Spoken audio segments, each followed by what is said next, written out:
افتخاریان هستم. در مورد دستگاه هایفای میخوام براتون صحبت کنم. دستگاه مرکز ما دستگاه هایفای بایوتک ایتالیا هستش. این دستگاه به معنای های فرکانسی اولتراساوند هستش که روی لایه‌های 13، 11، 9 و 6 میلیمتری سل‌های چربی شما تاثیر میذاره.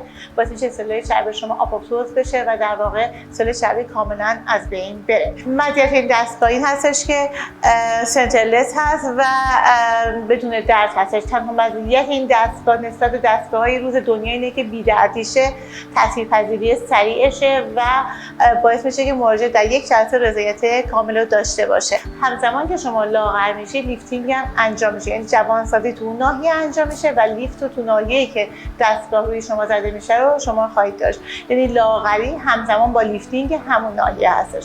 نمایی که قابل استفاده هستش تو دستگاه هایفای بایوتک ایتالیا شکم، پهلو، ران‌ها، پشت قفسه و ساعد، ساق و بازوها هستش. از خصوصیات قابل توجه این دستگاه اینه که برای تعلیق زیر بغل بسیار مناسبه. تو 2 تا 3 جلسه که شما از دستگاه هایفای استفاده میکنید تعلیق زیر بغلتون به کلی قطع خواهد شد. مرسی.